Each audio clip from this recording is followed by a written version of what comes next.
Assalamualaikum warahmatullahi wabarakatuh. Perkenalkan, nama saya Putri Naswa Natania dari UIN Sunan Kalijaga, Yogyakarta, dari kelas Manajemen Inovasi dan Teknologi dengan NIM 221080-215. Di sini saya akan menjelaskan materi tentang ISO dan ISO 56000.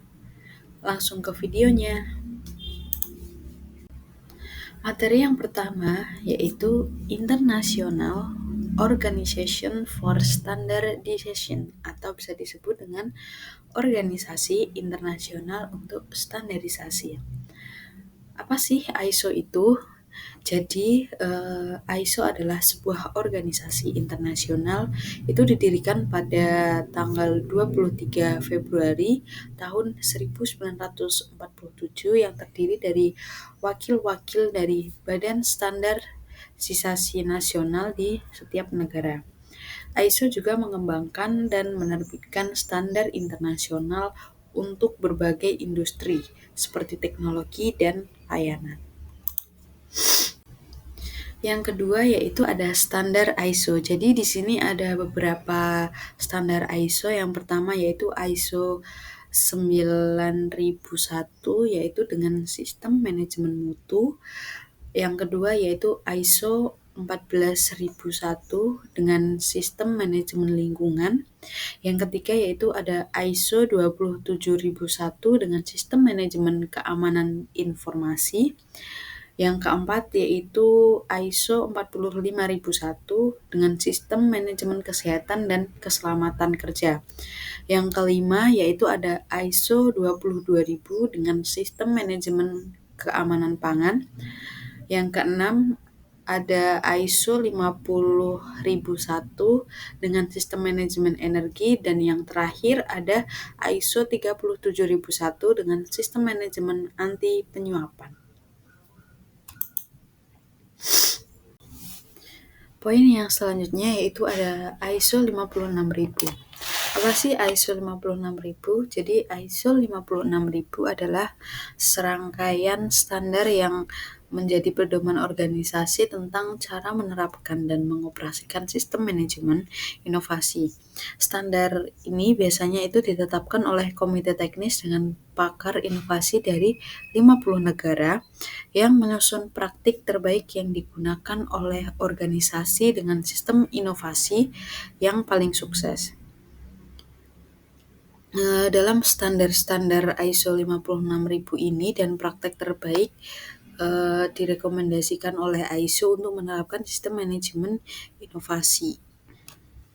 Atau tujuan utamanya juga bisa untuk membantu organisasi menciptakan nilai melalui inovasi, baik itu produk, layanan, proses, model bisnis, dan lain-lain.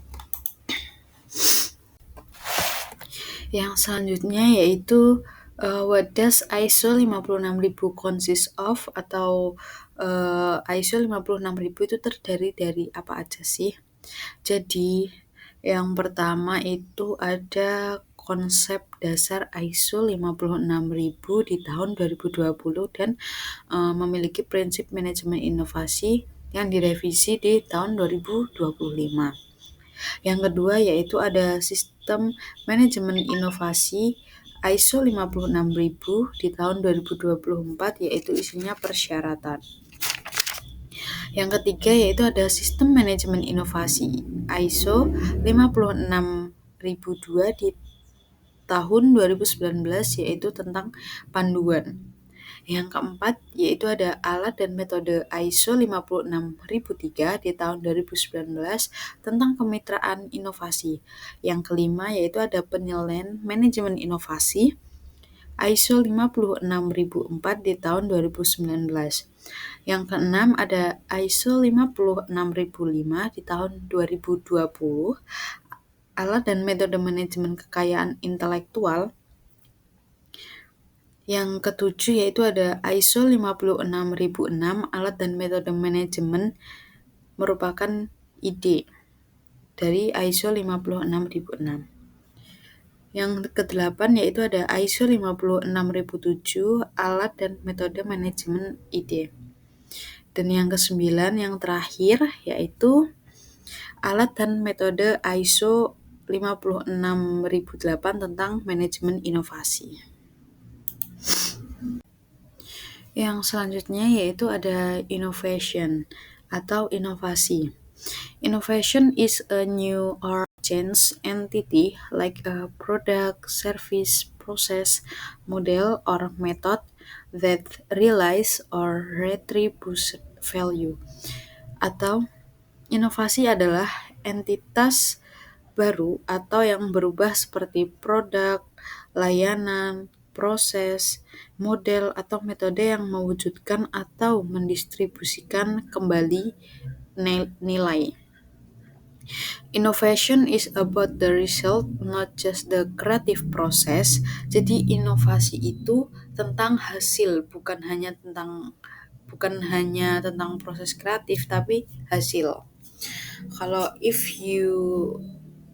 you're talking about the process, say innovation activities to be clear, itu jika kamu itu berbicara tentang proses, katakanlah kayak aktivitas inovasi, itu akan lebih jelas gitu.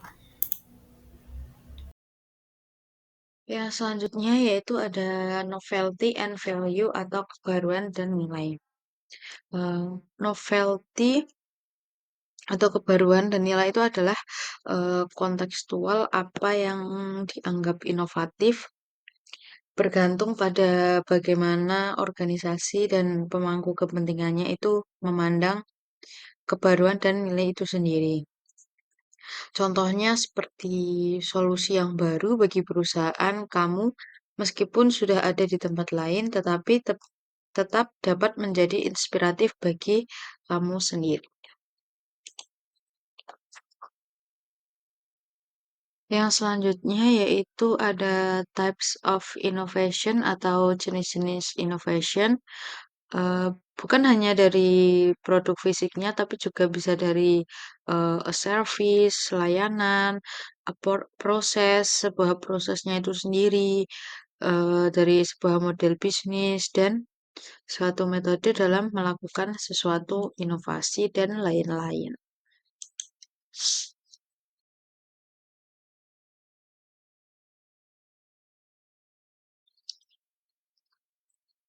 Yang selanjutnya yaitu ada type of value release, itu ada 6. Yang pertama ada growth innovation atau inovasi pertumbuhan. Yang kedua ada sustaining innovation atau mempertahankan inovasi.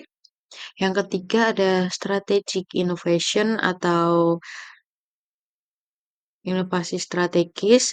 Yang keempat ada productivity innovation atau inovasi produktivitas. Yang kelima ada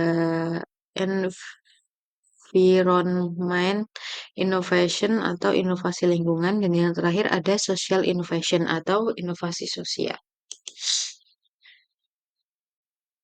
Yang selanjutnya yaitu ada types of innovation by degree of novelty atau jenis inovasi berdasarkan tingkat kebaruannya. Di sini itu ada 3, incremental innovation atau inovasi bertambah. Yang kedua, moderate innovation atau inovasi sedang. Dan yang terakhir yaitu radical innovation atau inovasi radikal. Di sini saya akan menjelaskan satu persatu. Yang pertama yaitu incremental innovation atau inovasi apa tadi? Bertambahan. Di sini inovasi bertambahan itu merupakan peningkatan atau penyempurnaan kecil pada produk, layanan, proses, atau model bisnis yang sudah ada. Yang kedua yaitu moderate innovation atau inovasi sedang, di mana inovasi ini itu melibatkan perubahan yang lebih signifikan, dan pada inovasi incremental ini berdasarkan konsep yang sudah ada. Dan yang terakhir yaitu ada radical innovation. Apa sih radical innovation? Jadi, inovasi ini itu menciptakan suatu yang benar-benar baru, sering mengubah pasar atau industri. Yang selanjutnya yaitu ada type of change or impact atau jenis perubahan atau dampak. Di sini ada dua, yaitu disruptive innovation atau inovasi yang mengganggu, itu mengganggu tatanan yang sudah ada. Yang kedua yaitu ada transformative innovation atau inovasi transformatif, itu mengubah secara mendasar. Dan materi yang terakhir ada Principle for Innovation Management System atau prinsip manajemen inovasi. Di sini ada 8. Yang pertama itu ada realization of value, itu realisasi nilai. Yang kedua ada future focus leader atau pimpinan yang fokus pada masa depan. Yang ketiga strategic direction atau arah yang strategis. Ada culture, yaitu budaya. Yang kelima ada exploiting insight atau memanfaatkan wawasan. Yang keenam ada managing uncertainty atau mengelola ketidakpastian. Yang ketujuh ada adaptability, itu kemampuan beradaptasi. Dan yang terakhir yaitu systemic approach atau pendekatan secara sistemik. Baik, sekian penjelasan materi tentang ISO dan ISO 56000. Sekian, wassalamualaikum warahmatullahi wabarakatuh.